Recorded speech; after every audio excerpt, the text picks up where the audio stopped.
नमस्कार दोस्तों, समाचार टुडे न्यूज़ चैनल में आपका बहुत बहुत स्वागत है। और हमारी बेहद ख़ास पेशकश 10 शख्सियत में आज हमारे साथ ऐसी शख्सियत मौजूद है जिनके बारे में हम आपको अभी बताएंगे और उनसे आपका परिचय भी कराएंगे। सबसे पहले हम उनका नाम आपको बता देते हैं। उपेंद्र राणा जी नाम है और एजुकेशन अवार्ड से नवाजे रहे हैं। तो हमारे साथ उपेंद्र जी मौजूद हैं, जानते हैं उनसे किस तरह का अवार्ड था। चैनल में बहुत बहुत स्वागत है सर। धन्यवाद सर, आप मुझे चैनल पे लाने के लिए। अवार्ड जो मिला मुझे, वो मिला डिजिटल मार्केटिंग के ऊपर बुक्स लिखने के लिए, और मुझे फर्स्ट इंडियन ऑथर का अवार्ड मिला था। उसके बाद एजुकेशन काउंसिल ऑफ इंडिया ने भी अवार्ड्स दिए। उसके बाद और भी कई तरह के अवार्ड्स मिले थे मुझे। और ये जो अवार्ड्स मुझे मिला सर, क्योंकि जब मैंने अपनी एजुकेशन करने के बाद, अपनी कंप्लीट करने के बाद जब मैं मार्केट में आया जॉब्स के लिए, तो उस टाइम देखा कि सर इस फील्ड में कोई ना बुक्स आती है, ना कोई मतलब इंडियन ऑथर इस पर लिखता है। और ब्लॉग्स वगैरह थे सर, क्योंकि उसमें एफिलिएट मार्केटिंग, और आपने सुना होगा सर एडसेंस के थ्रू बंदा कमा सकता है। तो लेकिन कोई बुक्स नहीं था जिससे कि स्टूडेंट कोई सीख सके।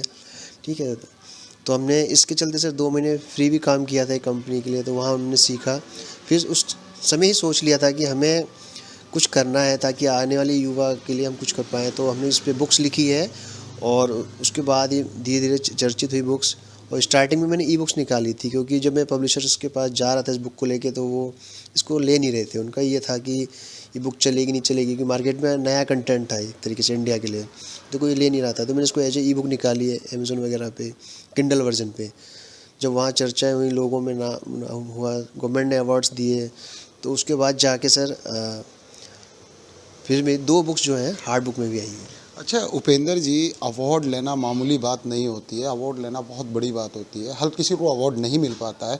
आप इस मुकाम पर पहुँचे, सबसे पहले तो मेरी आपको शुभकामनाएं हैं। और कैसा फील होता है जब इस तरीके का एक मोड़ आता है, मोमेंट आता है, तो आप किस नज़रिए से उसको आपने देखा फिर उस टाइम?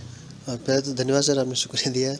और सर अच्छा लगता है। देखिए, हमने कभी सोचा नहीं था कि इस लेवल तक हम जाएंगे, ना कभी कोई मकसद था। क्योंकि जब भी क्योंकि हम आईटी बैकग्राउंड से था, मैं पढ़ रहा था, मुझे भी सोचता था कि नॉर्मल जॉब करूँगा। लेकिन होता है ना सर, मतलब एक इस टाइप का फेस देखा कि हमने इतना लाखों पैसा खर्च कर दिए। बीसीए किया मैंने, एमसीए किया, वो भी प्राइवेट इंस्टीट्यूट से। तो हमने सब बर्बादी समझ लीजिए। जब सर जॉब नहीं मिलती है तो हर किसी के लिए ऐसा लगता है कि हमने पैसे लगा दिए। तो फिर कुछ अलग हटके किया, तो थोड़ा नाम हुआ, तो अच्छा लगा सर, काफ़ी अच्छा लग रहा है। क्या किताब के बारे में भी बात छेड़ रहे थे आप, आपने बुक्स लिखी हैं, किस तरह की किताबें थी वो? और क्या उसमें आपने दर्शाया, क्या दिखलाने की संदेश देना चाहा आपने उसमें? अब सर पहले जो आईटी फील्ड में क्या था कि डिजिटल पार्ट नहीं था। अब एक डिजिटल पार्ट भी आ गया है, जिसको कि हम आप ब्रांडिंग कह लीजिए ऑनलाइन। ठीक है, लोगों तक पहुंचाने का जरिया हो गया है। तो उसको आप कैसे पहुंचाओगे? गूगल पे हम कुछ भी सर्च करते हैं। लेट सपोज कि मुझे सर्च करना है कि दिल्ली एनसीआर का टॉप न्यूज़ चैनल कौन सा है, और समाचार टुडे आता है, तो मुझे खुशी होगी देख के कि समाचार टुडे पे मैं हूँ। तो इस तरीके से अगर सर हम जाते हैं, जो करते हैं, वो जो तरीका होता है वो मैंने बताया कि वो कैसे किया जाता है। या फेसबुक है, इंस्टाग्राम है, ना खाली हम उस पर आईडीज़ बनाए, अगर पेज बना के हम कुछ कर सकते हैं। खासकर हमने लॉकडाउन में देखा होगा सर, बहुत सारे लोग घर बैठ गए थे, उनके पास काम नहीं था। तो उन लोग को भी अब समझ में आ रहा है कि हमें ऑनलाइन आना चाहिए। ऑनलाइन आएंगे तो हम कुछ ना कुछ कर पाएंगे। खाली आप सर्विस नहीं, आप बहुत चीज़ें हैं एक्स्ट्रा हमें करने के लिए, जो हमको पता ही नहीं है। तो उसके बारे में मैंने लिखा है सर बुक्स में। आईटी, अभी आप नाम छेड़ रहे थे आईटी, किस तरह का आईटी होता है? ज़रा हमारे जो दर्शक हैं, कुछ ऐसे हैं जो नहीं जानते हैं, बहुत से ऐसे हैं सारी चीज़ें जानते हैं, ज़रा एक बार डिटेल में आप थोड़ा समझाइए। आईटी में सर काफ़ी चीज़ें होती है। उसमें टेक्निकल्स पूरा होता है। मान लीजिए जैसे कि आपने सर वेबसाइट डेवलपमेंट हो गया, सॉफ्टवेयर डेवलपमेंट्स है, और भी बहुत सारी चीज़ें सर, आप ऐप डेवलपमेंट हो गया। ठीक है सर, ये सब तो हम पहले भी करते आ रहे थे, लेकिन अब क्या आया, और बीच में उसको मेंटेनेंस करने वाली टीम भी होती है, जो मेंटेनेंस करती रहती है। कुछ बग्स आ गए, कुछ कमियाँ आ गए, फॉल्ट आ गया, उसको सही कर रहे हैं। लेकिन उसके बाद एक मोड़ आया, एक नया चीज़ आई उसमें, कि आप उसको डिजिटली प्रमोट करिए, लोगों तक लेके जाइए, लोगों तक समझाइए कि क्या है ये आखिर, मतलब जो हमने सॉफ्टवेयर निकाला या हमने कोई ऐप निकाली। तो इवन आप सर बड़े से बड़ा न्यूज़ चैनल को देख लीजिए, आज उसको फेसबुक पे लाइव आना पड़ता है। क्यों आना पड़ता है? उसको पता है सर कि उसकी ऑडियंस जो है डिजिटली बैठी हुई है। ठीक है सर, यूट्यूब पे लाइव आती है, क्यों आती है? क्योंकि डिजिटल ऑडियंस है पूरा। तो वो कैसे होगा सर, वो हमने इस बुक्स में बताया था। और आईटी की यही है सर, आईटी में, और आईटी में ऐड ऑन हुआ है एक नया फील्ड, वो है डिजिटल मार्केटिंग। सर, पढ़ाई के बारे में बात की जाए आपकी, तो क्या आपने कितनी पढ़ाई की है और कहाँ से पूरी पढ़ाई फाइनल थी और किस तरह की जर्नी थी वो, उसके बारे में भी थोड़ी डिटेल। सर मैंने पढ़ाई जो है सर अरुणाचल प्रदेश से शुरुआत की थी। मैं गवर्नमेंट स्कूल से पढ़ा हुआ हूँ सर क्लास 12 तक। उसके बाद पहली बार मैं साहिबाबाद आके IME कॉलेज में मैंने जो एडमिशन लिया, पहली बार देखा कि ये प्राइवेट इंस्टीट्यूट्स होता क्या है। बहुत अच्छा लगा सर, क्योंकि टाई वाई लगा के एकदम जाते थे ना, एकदम कोट वोट पहन के, तो बहुत अच्छा लगता था, क्योंकि मैं सर गवर्नमेंट स्कूल से पढ़ा हूँ। उसके बाद सर यहाँ पे मैंने BCA किया 3 साल का, और उसके बाद MCA की, रेगुलर पढ़ा था मैं। गवर्नमेंट स्कूल से आप पढ़े हैं और बहुत से मानते हैं कि गवर्नमेंट में पढ़ाई अच्छी नहीं होती है, तो आप क्या संदेश एक देना चाहते हैं जो बच्चे अभी गवर्नमेंट स्कूल में पढ़ रहे हैं और उसे वो बेहतर नहीं मानते हैं, तो उन लोगों के लिए क्या संदेश आप देना चाहते हैं? जी सर, इंस्टीट्यूट तो चाहे कॉलेज के लीजिए चाहे आप स्कूल के लीजिए, गवर्नमेंट स्कूल भी अच्छे होते हैं। कुछ डिपेंड करता है सर कि हमारी सोच का भी, सोसाइटी में एक सोच बन गया है कि गवर्नमेंट स्कूल में पढ़ाई अच्छी नहीं होती। बहुत अच्छी होती है सर, फैकल्टीज़ भी मेहनत करती हैं, वहाँ के जो टीचर्स होते हैं वो भी मेहनत करते हैं। लेकिन वो भी मेहनत तब करते हैं जब स्टूडेंट्स के अंदर लगता है कि हाँ वो कुछ करेंगे तब ना। तो फैकल्टी अच्छी होती है सर, गवर्नमेंट स्कूल में पढ़ाई अच्छी होती है। और ज़रूरी नहीं सर, हर कोई एफर्ट भी नहीं कर पाता है कि वो प्राइवेट में पढ़े। गवर्नमेंट स्कूल अच्छा है सर, और बहुत सारे बच्चे देखे होंगे सर गवर्नमेंट स्कूल के अच्छा कर रहे हैं। किताब, अभी आपने अपना नाम लिया कि मैंने 10 से ज़्यादा किताबें लिखी हैं, और किस तरह की किताब एक बार हम देखना चाहते हैं, किस तरह की आप किताब लिखते हैं और क्या है?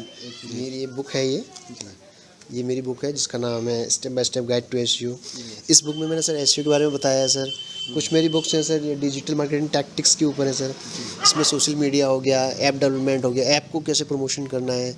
आपने मान लो ऐप तो बना ली, उसको कैसे प्रमोट करोगे आप, या आपने वेबसाइट बना ली, उसको लोगों तक कैसे लेके जाओगे, या आपने यूट्यूब चैनल बना लिया, उसको कैसे आप प्रमोट करोगे, उसके बारे में है सर।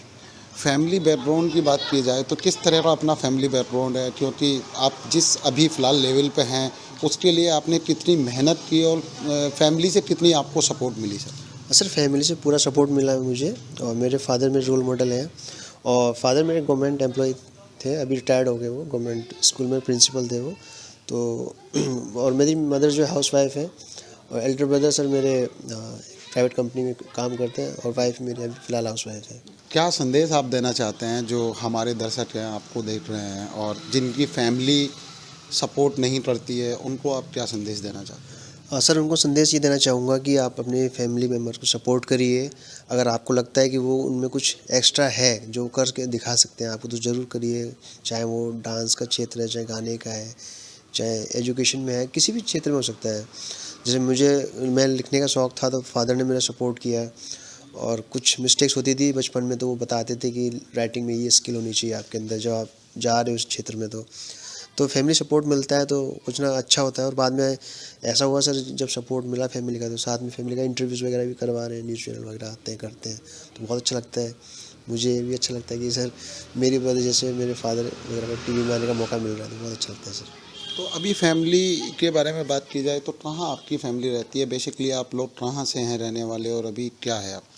सर बेसिकली हम रहने वाले हाथरस के हैं सर। जी। फ़िलहाल तो काफ़ी चर्चा में हाथरस, आपने सुना होगा सर। हाथरस का रहने वाला हूँ सर मैं। और यहाँ सर हम पढ़ने के लिए आए थे, फिर हमने ये देखा कि सर हाथरस एरिया में इतना मतलब जॉब्स वगैरह है नहीं।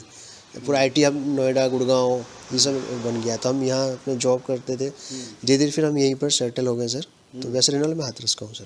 सर, संस्था भी, आप कोई संस्था भी चला रहे हैं, किस तरह की संस्था है, ज़रा बताइए उसके बारे में। हाँ सर, एक इंस्टीट्यूट है डिजिटल शिक्षा इंस्टीट्यूट के नाम से, जहाँ पे मैं सिखाता हूँ लोगों को डिजिटल मार्केटिंग क्या होता है, कैसे करते हैं, कैसे ब्रांडिंग करते हैं किसी की। और इसमें क्या कर रहा हूँ सर कि जो लड़कियाँ हैं, गर्ल्स कैंडिडेट हैं, फीमेल कैंडिडेट, उनको मैं 50% डिस्काउंट पे पढ़ाता हूँ। क्या पूरा कोर्स होता है और किस तरह का ये कोर्स होता है जो आप सिखा रहे हैं? सोशल मीडिया और जितना भी मार्केटिंग का होता है, ये किस तरह का होता है और किस तरह की आप इसमें बच्चों को ट्रेनिंग दे रहे हैं? इसमें सर एक तो पहली बात तो हमने ये रखा है कि किसी भी क्षेत्र का बच्चा हो, ज़रूरी नहीं कि वो IT का ही, नॉन IT के बंदे को मैं सिखाता हूँ। एकदम बेसिक से लेकर चलते हैं, वेबसाइट डेवलपमेंट से लेकर उसको कैसे प्रमोट करना है, क्या क्या ध्यान रखना चाहिए हमें, ताकि वो वेबसाइट आपकी गूगल पे या कोई भी सर्च इंजन जिस पे भी क्लाइंट आपका चाहता है उस पर रैंक करे।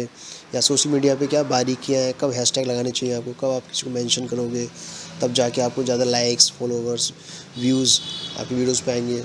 तो वो छोटी छोटी बारीकियाँ सिखाता हूँ मैं। वैसे तो जनरल तो सबको पता ही रहता है, जो कमियां हैं वो उनकी दूर करता हूँ मैं। सोशल मीडिया का ज़माना है, यानी कि आप ये दिखाना चाह रहे हैं कि अब आने वाला दौर जो है और अभी भी जो दौर चल रहा है वो सिर्फ़ और सिर्फ सोशल मीडिया का दौर चल रहा है। तो सोशल मीडिया के लिए किस तरह से आप देखना चाहते हैं और क्या कहना चाहते हैं सोशल मीडिया? सोशल मीडिया का ज़माना है, लेकिन हमें ये भी ध्यान रखना चाहिए कि सोशल मीडिया में सिर्फ फेक न्यूज़ वगैरह भी बहुत फैलती है, बहुत जल्दी वायरल होती है। तो हमें ये ध्यान रखना चाहिए पॉजिटिविटी जितना फैल सके वो फैले, जितना पॉजिटिव न्यूज़ आए मार्केट में उसको देखा जाए। नेगेटिव चीज़ वायरल बहुत जल्दी हो जाती है। और सोशल मीडिया का ऐसा है सर, आपने देखा होगा सर, आज के टाइम में रातों रात बंदा स्टार बन जाता है, एकदम फॉलोवर्स, लाइक्स, कुछ भी आप वीडियो डालते हो वायरल हो गया। तो सोशल मीडिया का तो ट्रेंड है ही, हर पूरा यूथ उस पर है। इवन आपने देखा होगा सर, जितनी भी पॉलिटिकल पार्टीज़ हैं वो भी सर सोशल मीडिया का यूज़ करती हैं अपने वोटर्स को अट्रैक्ट करने के लिए। इवन आप जैसे हम बात करें थोड़ी देर पहले से, न्यूज़ चैनल्स हो गए वो भी सर आते हैं सोशल मीडिया पे लाइव लेके आते हैं, हर चीज़ों को लाइव दिखाते हैं। उनको पता है सर अपना ऑडियंस वहीं पे है, तो उनका व्यूअरशिप भी वहीं से आना है। तो सोशल मीडिया तो पूरा ज़माना है सर, और आगे और बढ़ेगा, ये आप देख ही रहे हैं, और बढ़ ही रहा है सर धीरे धीरे। तो सर क्या संदेश देना चाहते हैं जो सोशल मीडिया पे फ्रॉड होने से बचें, या किस तरह का फ्रॉड सोशल मीडिया पे आजकल होता है? उन जो अनजान हैं, जिन्हें नहीं पता है, जो लोग अभी नए नए सोशल मीडिया पे एक्टिव होते हैं, तो उन लोगों को आप क्या एक टिप्स देना चाहते हैं? टिप्स ये है कि सर अपने आईडी को सर, जो आईडी है आपकी उसको 2 वे सिक्योर करिए। 2 वे सिक्योर में क्या होता है कि सर आप अपना मोबाइल नंबर के थ्रू OTP वगैरह मंगाइए। और ज़्यादातर आपने फ्रॉड देखा होगा सर, आपकी आईडी हैक हो जाती है। अगर आप सर नॉर्मल पासवर्ड रखते हैं तो पासवर्ड थोड़ा स्ट्रॉन्ग रखिए। तो आज के टाइम में आपने लॉकडाउन में खासकर देखा होगा सर, बंदे आईडी हैक कर लेते हैं, फिर पैसे मांगना शुरू कर देते हैं आपके आईडी के ब्याह पे कि मुझे दिक्कत है, 10,000 रुपये दीजिए, 5,000 दीजिए। तो आपका नॉन पर्सन ही होता है, वो तो दे भी देता है। वो बाद में पता चलता है सर कि उसमें तो जो एक्चुअल बंदा था वो था ही नहीं वहाँ पे मांगने वाला, वो बिना बदनाम हो रहा है। तो इन सब चीज़ों से बचना है सर। पासवर्ड आप सही रखिए।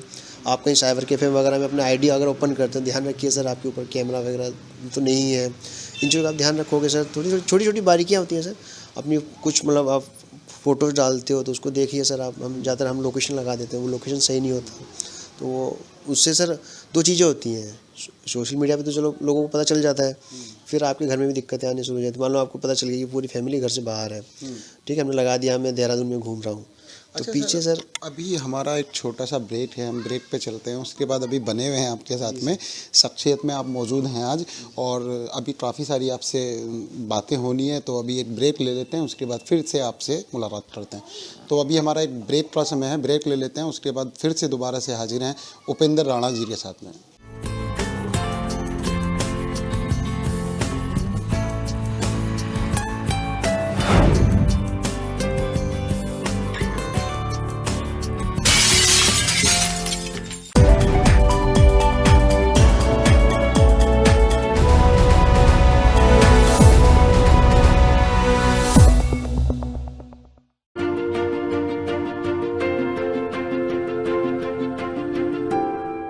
ब्रेक के बाद आपका फिर से स्वागत है, और उपेंद्र राणा जी हमारे साथ हमारी बेहद खास पेशकशदा शख्सियत में बने हुए हैं। आइए जानते हैं उनसे कुछ और सवाल।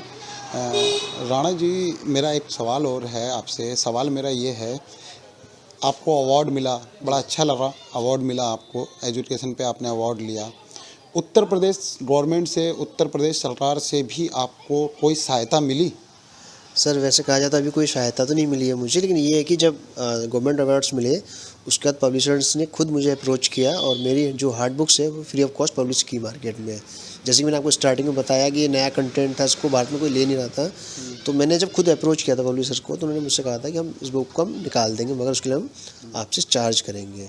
तो इसलिए मैंने सर फिर वो उनको पैसे ना देकर इसको ई बुक में मैंने लॉन्च की थी, जो कि फ्री ऑफ कॉस्ट थी। जब नाम हो गया सर, अवार्ड्स मिल गए, उसके बाद फ्री ऑफ कॉस्ट खुद पब्लिशर आया और उन्होंने बुक निकाली मेरी। उसके अलावा कोई सहायता आपको उत्तर प्रदेश सरकार से नहीं मिली? फिलहाल नहीं मिली सर, फिलहाल नहीं मिली। चलिए कोई बात नहीं। मेरा एक सवाल और है आपसे। अभी आने वाली आपकी जो किताब है, वो आने वाली किताब कौन सी है, ज़रा उसके बारे में भी आप थोड़ा बताएं। जो आने वाली मेरी बुक्स है सर, एक तो साइबर सिक्योरिटी पे है, और दूसरी जो आ रही है इन्फ्लुएंस मार्केटिंग पे। आज के टाइम में सर इन्फ्लुएंस मार्केटिंग का बहुत ज़माना है। आपने देखा होगा सर, आजकल लोग जो है सिर्फ एक्टर्स या एक्टर को पैसे ना देकर, जो सोशल मीडिया पे जिनके फॉलोवर्स अच्छे हैं, जिनके मतलब लाइक्स वगैरह अच्छे हैं पेज पर, जिनके सोशल मीडिया यूट्यूब पे उनका सब्सक्राइबर अच्छे हैं, उनके थ्रू भी आप प्रमोशन करा लेते हैं, एड्स प्रमोशन करा लेते हैं। उनको कंपनीज को ये फ़ायदा हो रहा है कि सर उनको as compare to actor actress costing कम पड़ रही है उनको, और रीच अच्छी खासी हो जा रही है उनकी प्रोडक्ट्स की।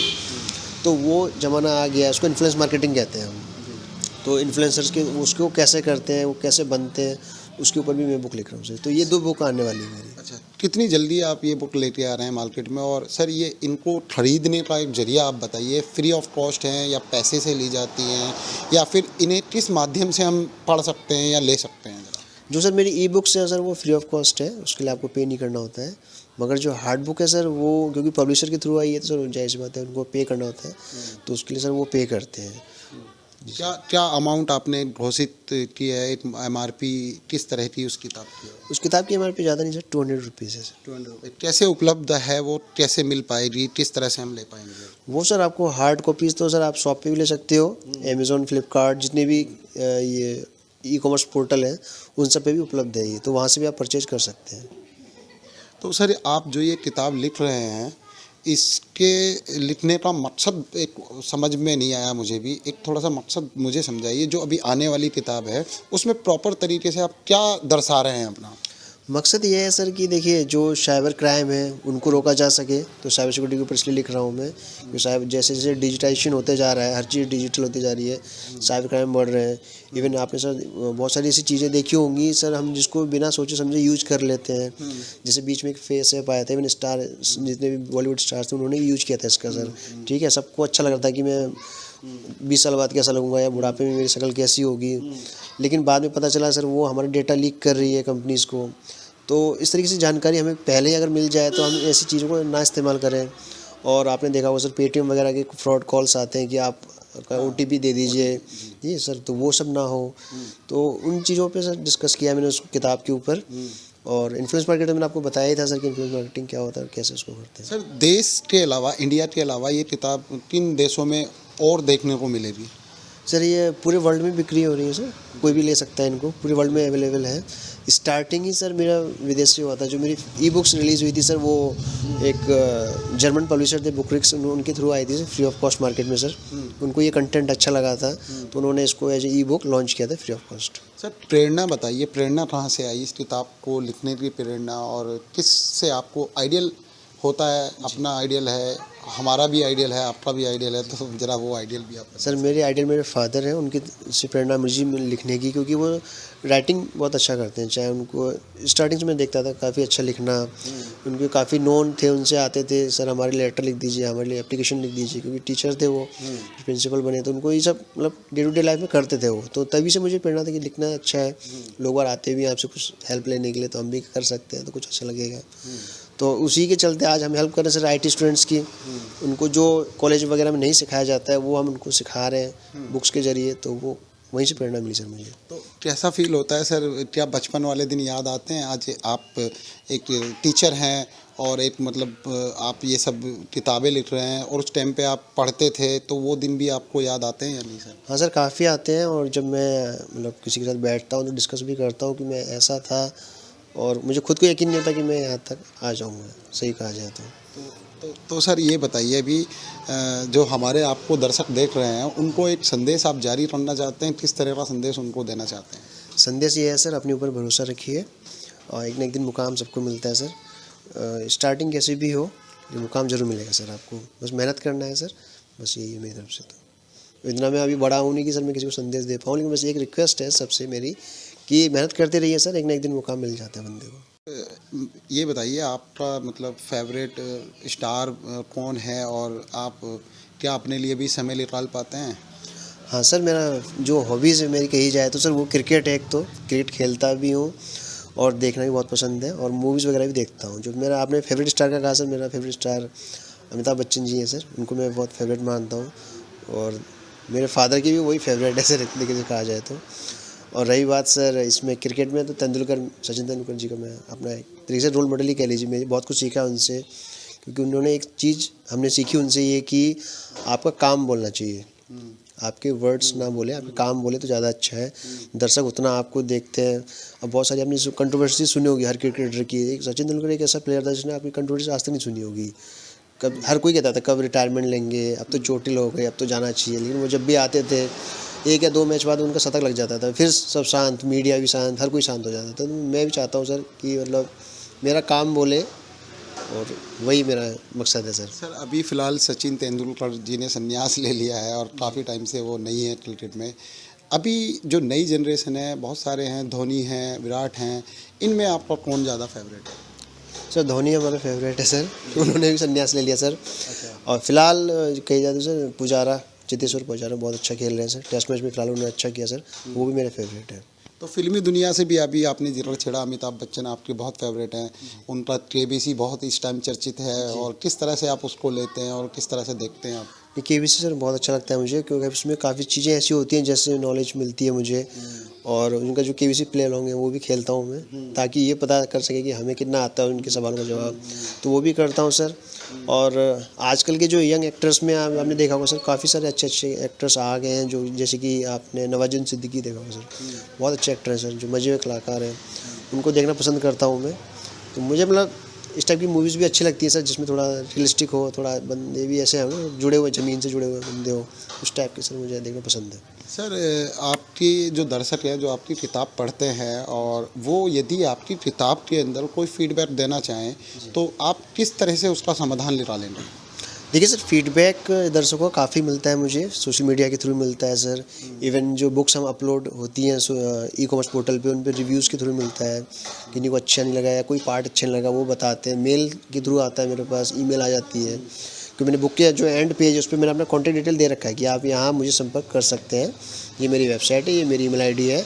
आपको अगर कुछ भी दिक्कत है आप मुझसे पूछिए, जो भी चीज़ आपको समझ में नहीं आई बुक के अंदर वो पूछिए, मैं आपको दोबारा एक्सप्लेन करूँगा, चाहे आप इंग्लिश में लीजिए चाहे हिंदी में लीजिए, वो मैं उनको खुल के बताता हूँ। और जो वो कहते हैं कि सर ये अगली बार आप जब इस बुक को नेक्स्ट एडिशन निकालो तो ये चीज़ें आप इसमें बताना, ताकि हम जैसे जो और भी रीडर्स हैं पाठक हैं उनको मतलब हेल्प मिलेगी, तो वो मैं ध्यान रखता हूँ नेक्स्ट एडिशन में उसके ऊपर काफ़ी डिटेल में बताना।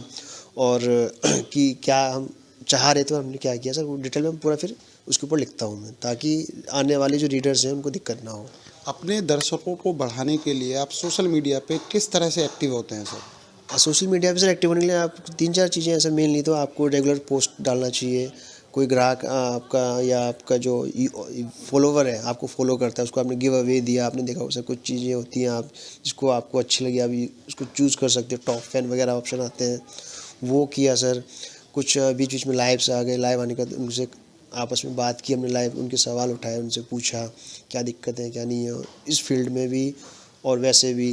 खासकर लॉकडाउन में देखा सर हर कोई यही कर रहा था सर, लाइव आके आपस में डिस्कशन कर रहे थे, हम अपनी जो एक दूरियां हो गई थी लॉकडाउन में ना, वो हमने क्लोज किया सोशल मीडिया के थ्रू। तो करता हूँ सर, इस तरीके से काफ़ी ऑडियंस जुड़ भी रहे हैं और अच्छा भी लग रहा है सर जुड़ के उनके साथ। सर आपके जो राइडर हैं वो आपसे किस तरह से संपर्क कर सकते हैं, या आपसे जुड़ना चाहें तो किस तरह से वो लोग जुड़ सकते हैं? जो मेरे रीडर्स हैं सर वो व्हाट्सएप है, फेसबुक है पेज है, इंस्टा पेज है मेरा, लिंक्डइन पेज है, उनके थ्रू जुड़ते हैं। वेबसाइट है मेरी दो उनसे जुड़ जाते हैं।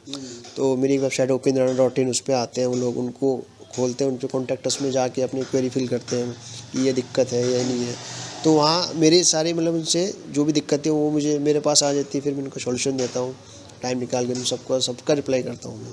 सर आपका फेवरेट जो लेखक है, यानी जो किताब लिखते हैं या जो स्टोरियाँ लिखते हैं, ऐसा कौन सा है जो आपका फेवरेट हो, आपके पास हो, जिससे आपने बहुत कुछ सीखा हो, ज़रा उसके बारे में भी डिटेल? हाँ सर, मेरा फेवरेट ऑथर है रविंदर सिंह, जिन्होंने लव स्टोरीज ज़्यादा लिखते हैं सर वो, और उनकी लव स्टोरीज बुक पढ़ना पसंद है और काफ़ी पढ़ी हुई है मैंने। उनकी एक बुक थी sir I too had a love story, वो बहुत अच्छी लगी मुझे, जिसके ऊपर मैंने मतलब डिटेल में पढ़ा था, वो कैसे मतलब बताते हैं कि कैसा रहा उनकी लाइफ में ना, कैसे कैसे मतलब अपना फीमेल पार्टनर के बारे में मैंने डिस्क्राइब किया। तो वो मेरे एक तरीके से कहा जाए तो फेवरेट ऑथर भी हैं, उनको मैं फेवरेट मानता हूँ और उनकी बुक्स मैंने बहुत पढ़ी हैं। सर एक बात और जाननी थी, आपके जो पास जो सबसे ज़्यादा करीब किताब है जिसे आप ज़्यादा पढ़ते हों, और वो ऐसी कौन सी किताब है जो आप सबसे ज़्यादा पढ़ते हैं और सबसे ज़्यादा उसे होती है, किताब ऐसी होती है जो सबसे ज़्यादा पास रहती है, उसे इंसान पढ़ता है हमेशा? उसमें सर मेरी खुद की अपनी पहली किताब है जिसका नाम था SEO बुक्स 2015, वो 2015 में ही आई थी सर, और वो बेस्ट सेलिंग बुक्स रही उस साल टेक्निकल के क्षेत्र में टॉप सेलिंग बुक्स में थी सर वो। तो वो मेरे बहुत दिल के करीब है, क्योंकि सर उसको बहुत लोगों ने सराहा, जिसके वजह से ये कड़ी जुड़ती है किताबों की। वो पहली बुक थी सर, अगर वो नहीं चलती तो कहीं ना कहीं ये कड़ी रुक जाती। वो उस क्षेत्र में अच्छा किया उसने, बहुत टॉप सेलिंग बुक रही 2015 में। तो सर वो बहुत करीब है मेरे दिल के। अच्छा, सनराइज के बारे में बात की जाए तो कठिनाइयाँ होती हैं, इस लेवल से इस लेवल पर पहुंचने के लिए आदमी को बहुत कुछ झेलना पड़ता है। आपने किस तरह की कठिनाइयों का सामना किया? करना सर, इस क्षेत्र में ऐसा था कि सर जब मैंने बुक लिखी उसके बाद मुझे सर पब्लिशर नहीं मिल रहे थे, और जब पब्लिशर मिलना शुरू हुआ तो उन्होंने पैसे चार्ज किए। सही बताएं आपसे तो सर स्टार्टिंग में कि हम पैसे लेंगे आपसे तब आपकी बुक निकालेंगे। अब सर एक ऐसा क्षेत्र था जिसमें ये भी डाइसी था, में डाउट था कि सर ये किताब चलेगी नहीं चलेगी मार्केट में, क्योंकि नया क्षेत्र है, नया फील्ड है ये। तो रिस्क लेना भी मैंने नहीं उस टाइम सोचा, तो मैंने इसीलिए सर बहुत दिक्कतें हुई बुक लाने में। लेकिन बाद में सर ई बुक्स का देखा मैंने कि ई बुक्स भी मार्केट में चलती है, लोग बार पढ़ते हैं उनको, तो मैंने ई बुक्स के तौर पर निकाला। तो इस तरीके से हुई सर, मैं पब्लिशर के साथ बहुत संघर्ष हुआ स्टार्टिंग में मेरा। ये तो उपेंद्र जी, बहुत बहुत धन्यवाद हमसे बात करने के लिए। आज हमारी बेहद खास पेशकश द शख्सियत में आप हमारे साथ मौजूद थे, तो आपका बहुत बहुत धन्यवाद हमसे बात करने के लिए। तो ये थे उपेंद्र राणा जी, जिन्हें एजुकेशन अवार्ड से सम्मानित किया गया था। कैमरामैन आरिफ के साथ मोहम्मद शकील, गाज़ियाबाद।